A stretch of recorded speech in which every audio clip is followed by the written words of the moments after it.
I've noticed with some of our clients, they will stick too much to the content calendar in posting to the point where they will miss trends or miss riding the wave. How would you navigate that?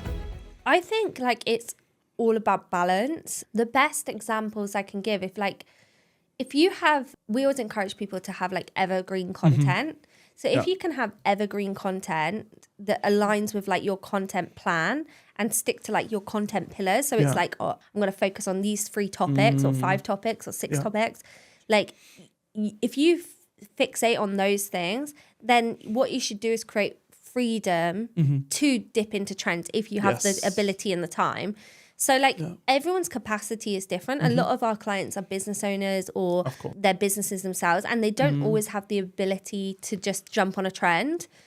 However, like what we try to do is develop evergreen content that can be utilized to then jump into trends for someone who doesn't have that availability. But equally, it's about like having your consistent benchmark and then maybe being creative in how you dip into trends. No, it makes sense. Do you see what I'm trying to say? I think you've just got to create room for the creativity and not be too rigid, but also like you have to be realistic with yourself. And I think everyone's on a different, everyone's got different availability of how much time they can give to creating content.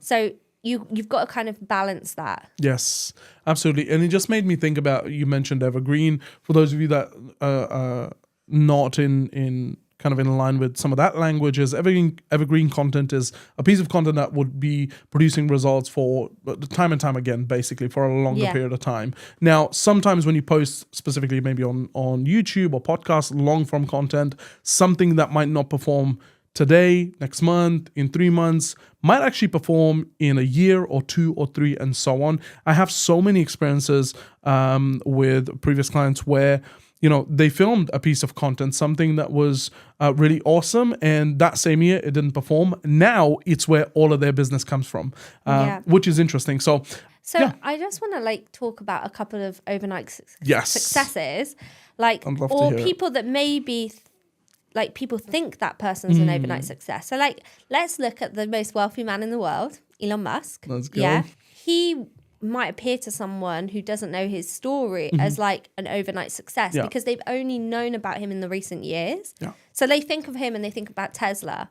But what they don't realize is like he's the person who founded PayPal, right? And then he sold PayPal. But before he founded PayPal, he was like doing other businesses. And I don't know all his history in and out on this conversation. But the fact is, there's a lot of people who are successful, but they were building something in the background before they did that thing that made them successful. Like another example is like Ben Francis. He's the guy who founded Gymshark.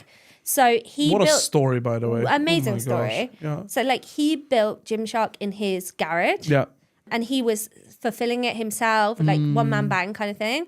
Before it became like $1 billion company. That's it. And now, like, Gymshark's one of the most well-known, like, sportswear, athleisure brands. But the thing is, we have to remember that his story started with him grinding. Let's think of another one. I don't know. Stephen Butler. We spoke about him before. You know, he's now Dragon's Den. He's like got his own podcast. He's now this massive guy. But he was just like a guy in his youth, like his 20s. Who started his own agency before it ever grew, right? So like people don't always see the come up, but they see like the end goal. And the encouragement to anyone watching today is if you're in that like nitty gritty grinding stage where you're like building your brand on social media as well to support your business and you're trying to get those sales in, that consistency is going to be what helps you like go the extra mile. I remember someone saying that to me once, like they were like, most people at the top, it's not because they're special in one sense. It's just because they stuck at it. That's it. The way I like to think about it, just as you mentioned this, is almost like, I don't know what they call, like long swimmers? Swimmers that like swim long length. I don't know. You know how they basically, they come up for a breath, and they do like 10 strokes and they come back again. It's like a marathon runner. Basically, You're starting and you're not catching a break up until you've done X amount of what your body can produce or Yes, what your mind okay. can produce, and keeping going, just doubling down on, it's great to see the final product is having the business, being the CEO, making millions, Yeah. but you're not quite there yet. So put your head down, be with your Get team, have your fixated meetings. on the detail. That's it. Yeah, like I think it's as well like turtle and the hare. Yeah, Right, story. exactly. Yeah, so yeah, it's yeah, like yeah. the hare was running, but the hare like ran out of steam, and then the turtle was the one who crossed the finish line because the hare took a nap or something like that. I can't remember it fully, but something along those lines.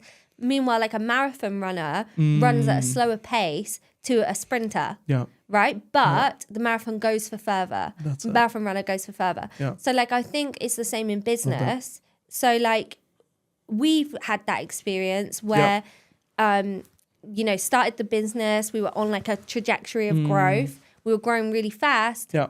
I fell pregnant. Yeah. I had to pivot to focus on making the business operational without me for a season. Yeah. Step back from the business. You stepped up in the business.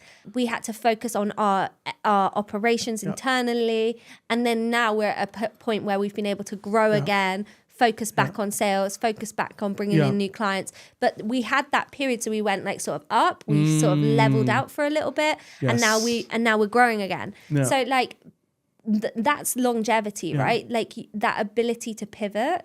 And so I think like a marathon runner, it's about finding your pace and going the length of the journey, not sprinting and stopping. Absolutely. Right? Because there's a lot of great people who will start big on social media, they make a big splash, and then they give up. And it's like, I've been there. I'm not like dissing those people because I've been there. Yeah, sure. But it's about finding your pace and like working with someone who can maybe help you sustain it, help you set it. Yeah. Not trying to over deliver or over promise, but just keep going steadily because that's when you'll start to see the traction.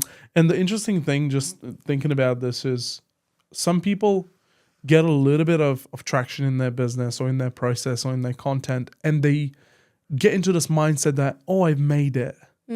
And they get satisfied, and very quickly they realize, oh, wait a minute. Not quite true. Yeah. At what point do you make it? I've been doing a lot of research around some of these big podcasters and their longevity. I'm sure it's really hard for Stephen Bartlett to be getting all of these really high caliber guests on his podcast. Do you think he's just settling and they come to him? No, he's constantly going after them. And elevating his content, elevating the setting, where he's filming, how he's filming, the questions he's asking. And he hasn't stopped, right? No, because and he keeps going. The reality is, like, he could just say, oh, well, now I'm going to stop and I'm just going to not keep going after new guests. But he keeps going. Yeah, that's it. Yeah. So sort of where we're at now, I feel like we know that overnight success is a myth, really. Yeah. Real success is a marathon, not a sprint. That's it.